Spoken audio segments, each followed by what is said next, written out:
You have done everything right. You show up. You read. You gave up the things you were told to give up. And somewhere underneath all of it, there is a quiet fear that you are still standing on the outside of something, and you cannot tell what. There was a man exactly like that. He was the most religiously qualified person in his city, and Jesus looked at him and said, he could not even see the kingdom of God. That conversation is where we got the phrase born again. It is on bumper stickers. It is a category on a survey. And almost nobody notices that when Jesus said it, he said it twice, and neither time did he attach it to heaven.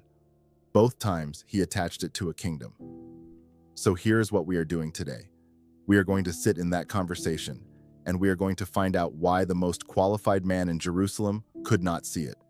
And then, I'm going to show you what happened to that same man later in the book, because he shows up 2 more times, and the last one should stop you in your track.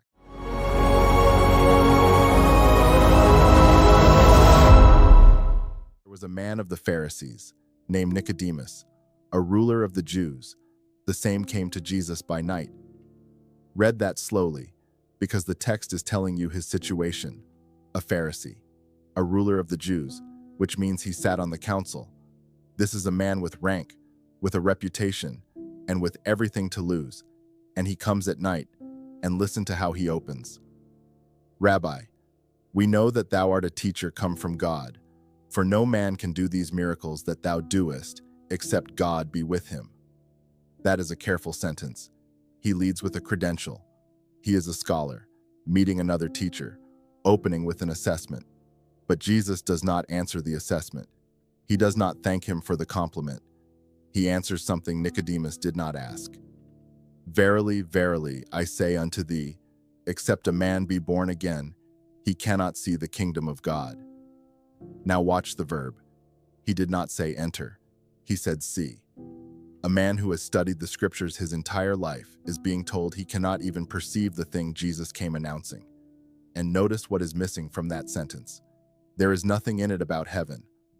The destination Jesus named is Every teaching on this channel ends the same way. Go read the passage yourself. Not a video about the passage, because I am not the authority here. The book is, and there is something a screen will never do. A Bible you own gets marked and carried. Over time, it stops being just a book and starts being yours. If you don't have one that fits your hands, there is a link below from the American Bible Society.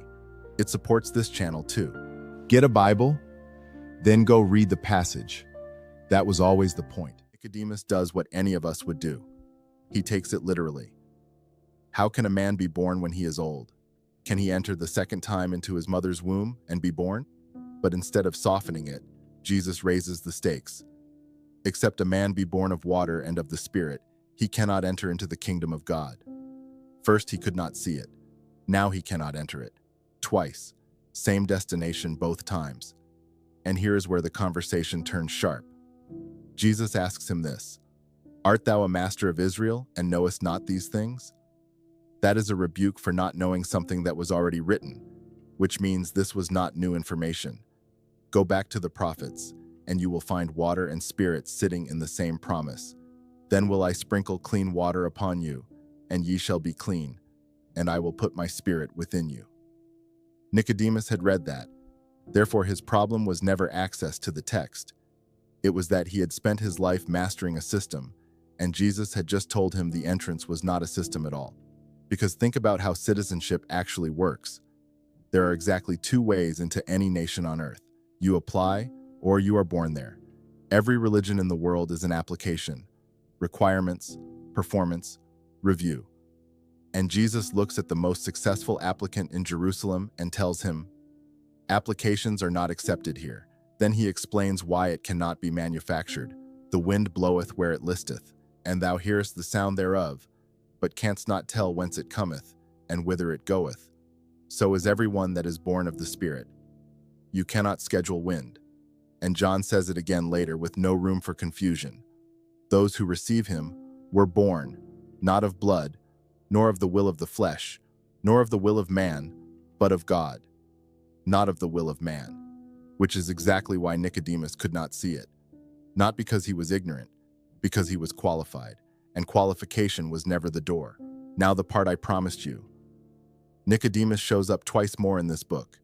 The first time, the council is moving against Jesus, and one man speaks up. Doth our law judge any man, before it hear him, and know what he doeth? The man from the night raises his voice in the room, and the last time we see him, Jesus has been executed as a criminal. His own disciples have scattered, and John tells us this. And there came also Nicodemus, which at the first came to Jesus by night, and brought a mixture of myrrh and aloes, about 100-pound weight. 100 pounds. That is not a discreet gesture. That is a public, expensive, career-ending act carried out in daylight for a man the council had just killed. John even reminds you who he is, the one who came at night. The man who arrived in the dark ends up in the open, with his hands full, in front of everyone. Something in him was born. So here's the one thing, and it is the end of a very tiring project. If you have been performing, polishing, proving, hoping the paperwork clears, the most religious man in Jerusalem already tried that at night, and the king told him he could not even see it. You cannot naturalize into this kingdom.